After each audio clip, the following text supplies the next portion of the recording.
Hello everyone, welcome to इसमें educational society. तो आज हम लोग पार्ट थर्ड लेकर आए हैं मैट्रिक्स का। इसमें ऑलरेडी हम लोग इंट्रोडक्शन पार्ट वन में कर चुके हैं। सेकंड पार्ट में हम लोग मैट्रिक्स का टाइप्स देख चुके हैं। इसमें हम लोग इक्वलिटी ऑफ मैट्रिक्स से स्टार्ट करने वाले हैं। फर्स्ट जो हमारे पास टॉपिक है, इक्वलिटी ऑफ मैट्रिक्सेस क्या होते हैं, ये टर्म कहना क्या चाह रहा है। तो इसमें हम देखेंगे कि कोई भी दो मैट्रिक्स किस तरीके से आपस में इक्वल होते हैं, क्या कंडीशन है कि दोनों मैट्रिक्स इक्वल होंगे, है ना, क्या सिनेरियो है, क्या उसमें प्रोसेस होता है दो मैट्रिक्स को इक्वल करने का। तो यहाँ पे कुछ कंडीशन हमारे सामने है कि टू मैट्रिक्स, जैसे ए और बी हमारे पास एक मैट्रिक्स है, उसको हम लोग कब बोलेंगे कि वो मैट्रिक्स इक्वल है। तो दो कंडीशन हमारे पास है। पहला कि they are of the same order, उनका ऑर्डर सेम होना चाहिए। पहला कंडीशन तो यही है, ऑर्डर सेम होना चाहिए, ठीक है। सेकंड कंडीशन क्या बोलता है कि each element of A is equal to the corresponding element of B. Corresponding element मतलब समझ में आ रहा है, यदि हमारा मैट्रिक्स ए में यदि किसी एलिमेंट का पोजीशन फर्स्ट रो और सेकंड कॉलम है, ए में, मैट्रिक्स ए में, किस में, मैट्रिक्स ए में, तो मैट्रिक्स बी में भी हमें फर्स्ट रो और सेकंड कॉलम वाले एलिमेंट को ही हमें क्या करना है, कंपेयर करना है। यदि ये दोनों आपस में इक्वल है तब हम बोलेंगे कि इक्वल है, यानी कि सेम एलिमेंट, यानी कि एलिमेंट का पोजीशन हमें कंपेयर करना है।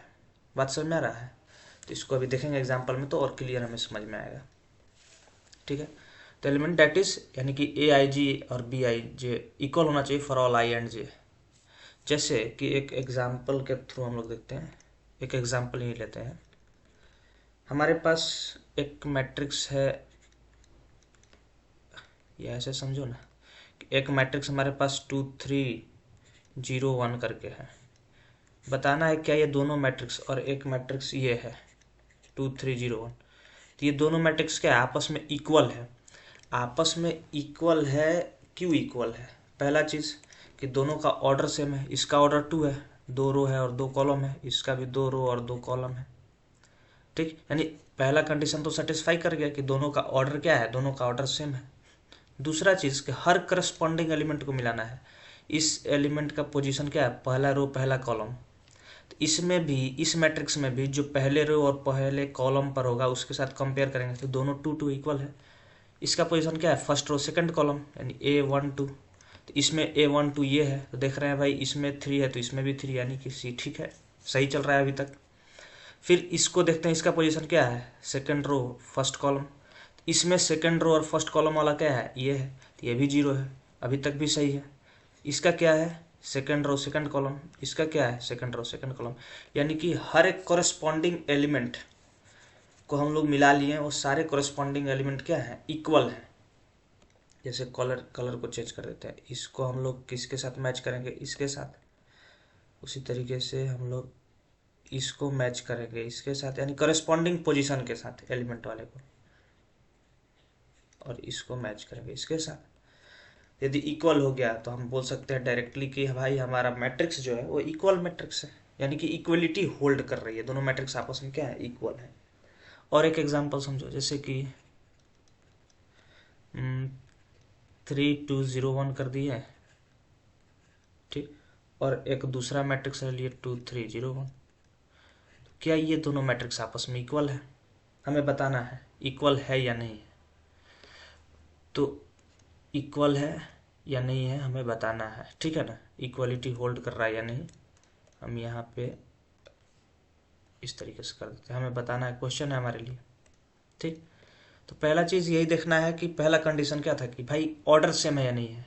देखो यहाँ 2 रो और 2 कॉलम है, यानी कि ये भी 2 × 2 मैट्रिक्स है, ये भी 2 × 2 मैट्रिक्स है, 2 रो 2 कॉलम। पहला कंडीशन सेटिस्फाई हो गया, दोनों में 2 रो, यानी दोनों ही मैट्रिक्स ऑर्डर 2 के हैं। पहला कंडीशन सेटिस्फाई। दूसरा कंडीशन क्या बोलता है कि हर एक कॉरेस्पॉन्डिंग एलिमेंट का हम लोग देखेंगे करस्पॉन्डिंग एलिमेंट एक दूसरे के इक्वल है या नहीं है।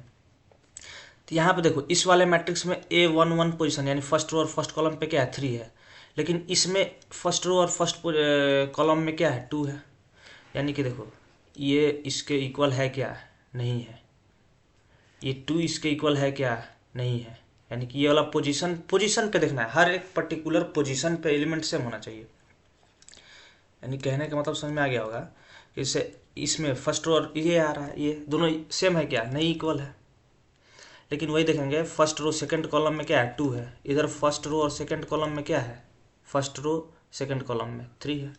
ये इक्वल है क्या, आपस में नहीं है। सेकंड रो फर्स्ट कॉलम में क्या है, 0 है। इधर सेकंड रो फर्स्ट कॉलम में क्या है, 0 है। ये इक्वल है। इधर सेकंड रो सेकंड कॉलम में क्या है, 1 है। इधर सेकंड रो सेकंड कॉलम में क्या है, 1 है। ये इक्वल है। तो यहाँ दिख रहा है कि हमें ये दोनों तो इक्वल नहीं हो रहा है। तो इट मीन्स कि ये जो मैट्रिक्स है आपस में ये इक्वल नहीं है। हर एक करस्पॉन्डिंग पोजीशन पर जो एलिमेंट है दूसरे वाले मैट्रिक्स के करस्पॉन्डिंग पोजीशन पर दोनों मैट्रिक्स की जो एलिमेंट है वो दोनों एलिमेंट क्या होने चाहिए, सेम होने चाहिए। यानी इस पोजीशन को यदि हम रिकॉग्नाइज करें तो फर्स्ट रो फर्स्ट कॉलम है, यानी A11 पोजीशन है, तो इस वाले मैट्रिक्स में भी A11 पोजीशन पर सेम 3 होना चाहिए। ठीक है, तब जाकर के दोनों मैट्रिक्स आपस में इक्वल होगा। अब जैसे कि यहाँ हम देखें कि ये दोनों मैट्रिक्स आपस में जैसे कि A और B है, जैसे हमारे पास कोई दो मैट्रिक्स है, एग्जाम्पल के लिए ले लो कि ए मैट्रिक्स हमारे पास है 2 3 4 5 और हमारे पास एक मैट्रिक्स बी है 2 3 4 5। तो ये दोनों मैट्रिक्स क्या आपस में इक्वल है, देख लो दोनों का ऑर्डर सेम है, 2/2 का है, ऑर्डर 2 है दोनों का। ठीक, और हर एक करस्पॉन्डिंग पोजीशन पर एलिमेंट सेम है, तो हम बोल सकते हैं कि A is equal to B. इसका मतलब क्या कि matrix A is equal to matrix B। इस तरीके से हम लोग उस डिनोट कर सकते हैं। दो मैट्रिक्स इक्वल है तो हम इस तरीके से लिख सकते हैं। सही है। अब हम लोग क्या करते हैं, थोड़े क्वेश्चंस कर लेते हैं किस तरीके से इक्वालिटी हमारे काम में आता है ना, क्या इसका यूज़ है क्या यूज़ नहीं है, उसको देखते हैं थोड़ा सा। ठीक, तो इसका थोड़ा सा क्वेश्चन करते हैं।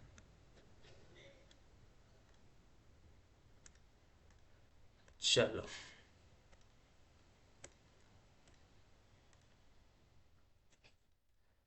एक छोटा सा क्वेश्चन से स्टार्ट करते हैं। जैसे हमारे पास X Y Z A B C ये एक मैट्रिक्स है।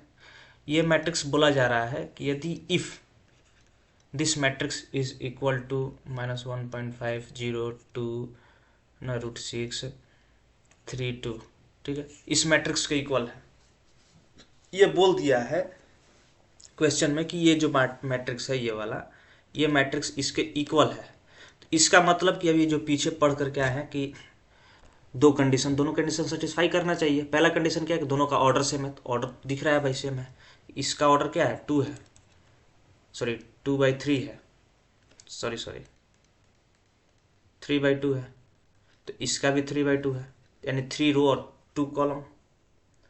दूसरा क्या होता है कि हर एक कॉरेस्पॉन्डिंग पोजीशन वाले एलिमेंट दूसरे कॉरेस्पॉन्डिंग सेम पोजीशन पर सेम होना चाहिए। यानी कि यहाँ यदि x है, ये x है, तो यहाँ पे भी x होना चाहिए। इसका मतलब ये x जो है -1.5 के इक्वल होना चाहिए। बात समझ में आई। यहाँ y है तो ये इस वाले पोजीशन पर भी y होना चाहिए। इसका मतलब कि y इज इक्वल टू 0 होना चाहिए। बात समझ में आ रही है। यहाँ z है यानी कि यहाँ पे z होना चाहिए, यानी कि ये z इज इक्वल टू 2 होना चाहिए। तब जाकर के ये मैट्रिक्स क्या होगा, आपस में इक्वल बोलेंगे। यहाँ a है तो यहाँ पे भी a होना चाहिए, यानी कि a इज इक्वल टू √6 होना चाहिए। बात समझ में आ रही है। यहाँ b है तो यहाँ भी b होना चाहिए, यानी कि b इक्वल टू 3 होना चाहिए। दोनों सेम होना चाहिए। इसका मतलब तो यही है कि दोनों ही वैल्यू क्या हो रहे हैं, सेम हो रहे हैं, और ज़्यादा इसमें कुछ हम इधर उधर की बातें नहीं करने वाले। यहाँ c है तो यहाँ भी c होगा, यानी कि c इक्वल टू 2 होगा। तो इस तरीके से हम क्या बोल सकते हैं कि दोनों मैट्रिक्स आपस में क्या होंगे, इक्वल है तो ये चीज़ होगा, इक्वल है तो ये होना ही है। ठीक, क्यों, क्योंकि इसका पोजीशन क्या है इस वाले मैट्रिक्स में। यदि हम और थोड़े से डिटेल में समझे तो इस x वाले का पोजीशन क्या है, first row first column A11, तो इसका पोजीशन A11 है। इसको हम क्या बोलते हैं, A12 first row, A21 A22 A31 A32। Same इसमें देखे पोजीशन इसका, तो इसका पोजीशन A11 A12, इसका पोजीशन क्या है A21 A22 A31 A32, तो हर एक पर्टिकुलर जो सेम, जैसे कि A11 A11 है तो दोनों का एलिमेंट क्या होना चाहिए, सेम होना चाहिए। यही तो इक्वलिटी बोलता है। यानी कि Aij इज इक्वल टू, मान लेते हैं ये Bij है, इसके एलिमेंट को Bij, कब, when I equal to j, when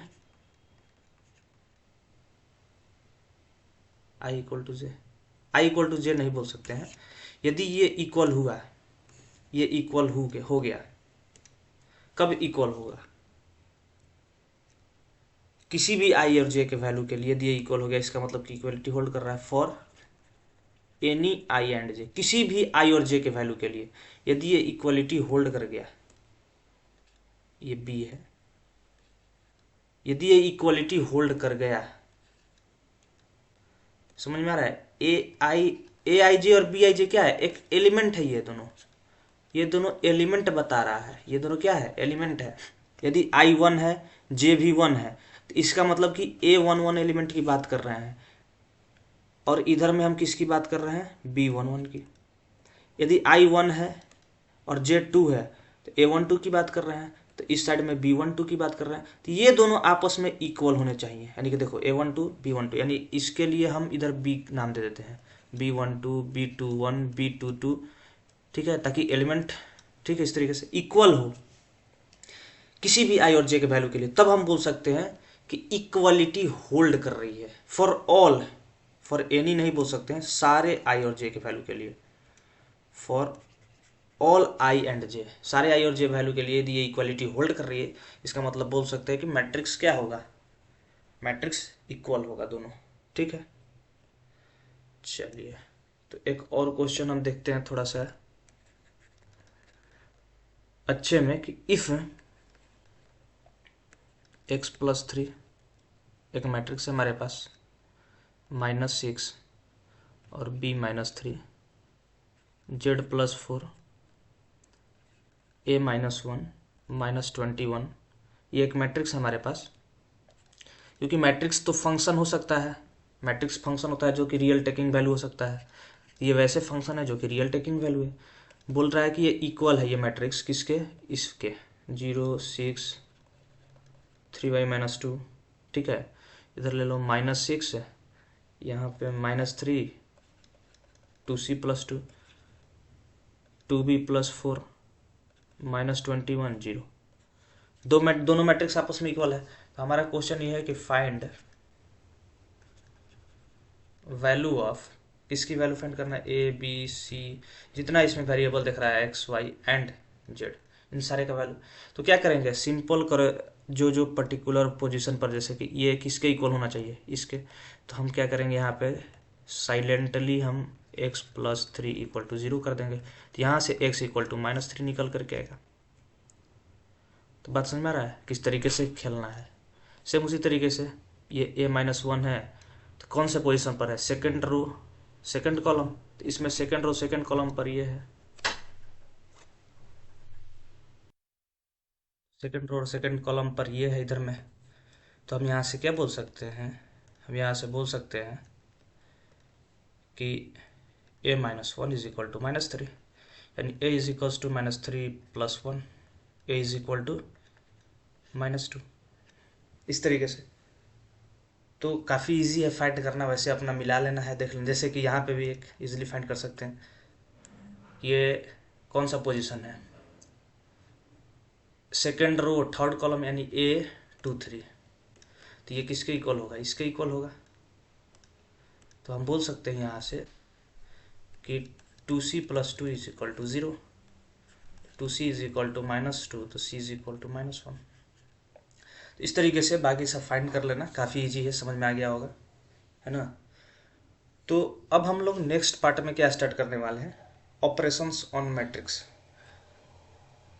ठीक है। इस वीडियो को यहीं पे एंड करते हैं, नेक्स्ट पार्ट में मिलेंगे ऑपरेशन ऑन मैट्रिक्सेस पर ऊपर, यानी कि मैट्रिक्स, किसी भी 2 मैट्रिक्स को या 3 मैट्रिक्स को या 4 मैट्रिक्स को आपस में कैसे ऐड करेंगे, कैसे मल्टीप्लाई करेंगे, क्या करेंगे, वो सब चीज़ नेक्स्ट पार्ट में देखेंगे।